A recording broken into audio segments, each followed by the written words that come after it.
Welcome back, everybody. I'm Mike Daly. I'm the Director of Business Development here at Westward 360. And once again, I am here with our good friend, Eric Stazak. He is the Executive Vice President of Community Association Management here at the company. Welcome back, Eric. Thanks, Mike. Happy to be here. So, last time we tackled some classic budgeting pitfalls, always a fun topic, right? Today we're going to shift gears and talk about the prep work.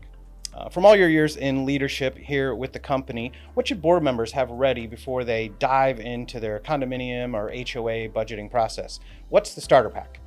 Yeah, great question. So budget planning might often sound like it's all about spreadsheets and calculators, but honestly, it's a lot more art than science. And more than anything, it's strategic. So it's not just balancing a checkbook, it's setting the stage for your community's success. So solid prep work just can often keep the association financially stable, operating with transparency, ready for surprises. Hopefully not the bad kind, but still. And it helps avoid the nightmare scenario of those surprise special assessments. Shows homeowners that the board knows what it's doing, and just keeps everyone out of legal trouble as long as you're following the proper regimen and prep work. So at the end of the day, it's just all about good preparation, which means that you can explain fees confidently, make smart decisions about your spending, and importantly, just keep the peace at those annual meetings and budget adoption meetings. Couldn't agree more. You're basically saying plan now or panic later.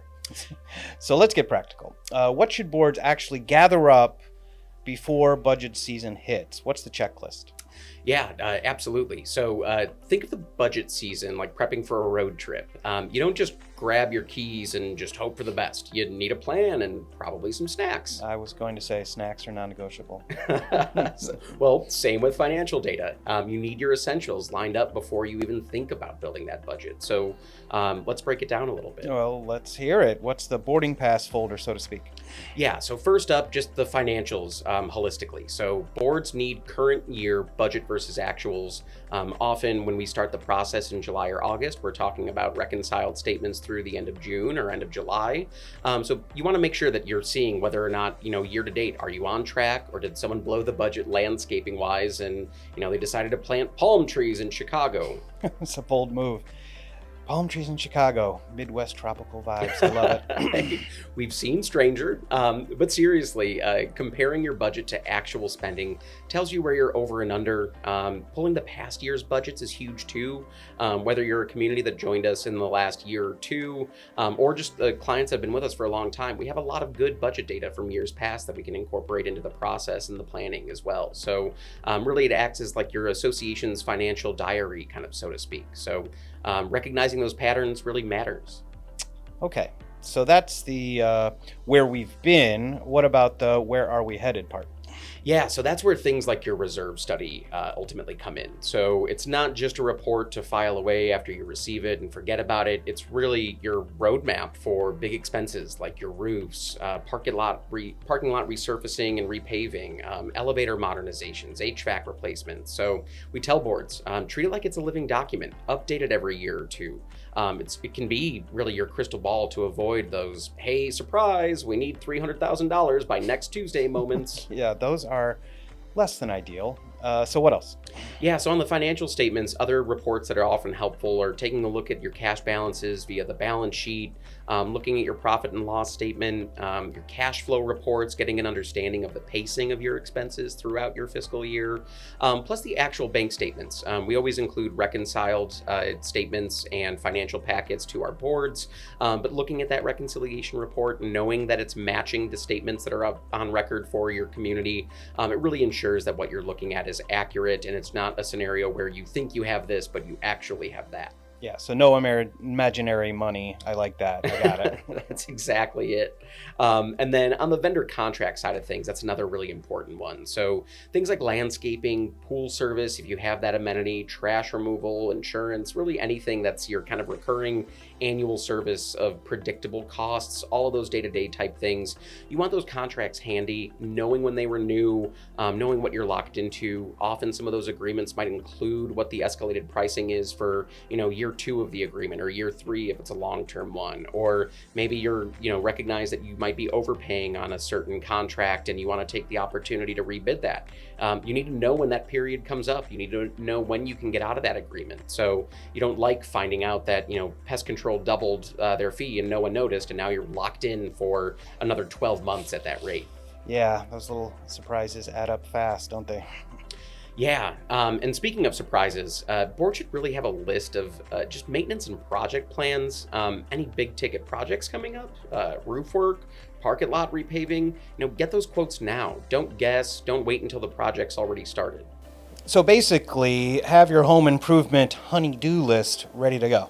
Yeah, pretty much. And then there's the calendar of known expenses, things like insurance premiums, utilities, regular bills, even things like the annual holiday party. All those recurring costs should be logged up front. Yeah, pro tip, don't forget the inflatable snowman budget. Absolutely. Those things aren't cheap. Yes. And what about reserves? I know underfunding can be a common pitfall.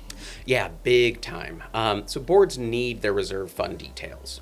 Know the current balance, know your contributions, verifying that you're within lockstep of contributing your minimum 10% of your operating budget into reserves on an annual basis. Even better if you can do more than that. And just know your future funding targets. Underfunding those reserves is a huge recipe for disaster, and a lot of unfortunate and awkward homeowner meetings down the road. Right. Why are my fees going up? It's never a fun question. No, it is not. And speaking of fees, assessments and dues data, it's really key to the process as well. Knowing what you're charging, what's exactly coming in, knowing your delinquency rate, and making sure you have a grasp of your cash flow. Not everyone pays on time, unfortunately, so you need to factor that in as a reality.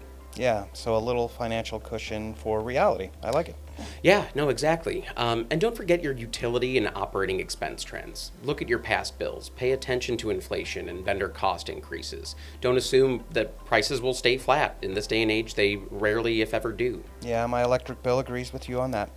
Same here. And finally, the really glamorous topic of legal and regulatory compliance and just those requirements. So your governing documents and state laws will dictate how you draft your budget and how you approve that and what process you need to go through in terms of notice. So boards really can't be winging this part. You got to make sure that you're following those rules and regulations that govern that process. Right. Rules are there for a reason. Keep the lawsuits away, right? Yeah, it's absolutely right. And then one last bonus item, something that we like to emphasize too, that's optional, but homeowner feedback, which can honestly often be helpful.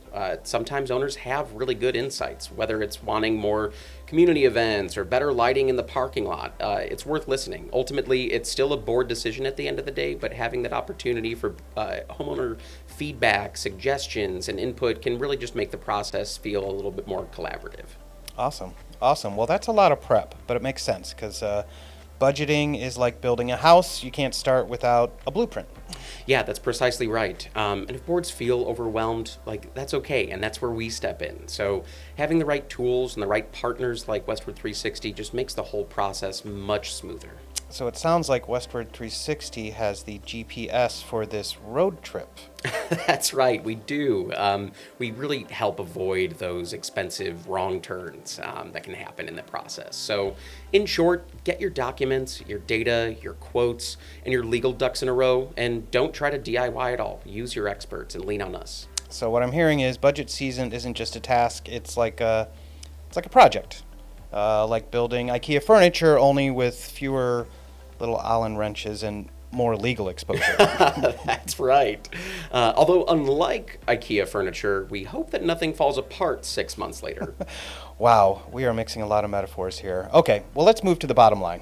All right, so bottom line here, Mike. Budget prep isn't glamorous. It's not going to win anyone an award, but it will save your board from panic. It will save you from angry homeowners and just surprise expenses that feel like they came from luxury timeshare resorts and things like that. So get your documents together, plan ahead, and lean on your management team. Because trust me, nobody wants to be the board that forgot to budget for the roof replacement next year. Right, because nothing says fun community event like an emergency special assessment meeting. That's right.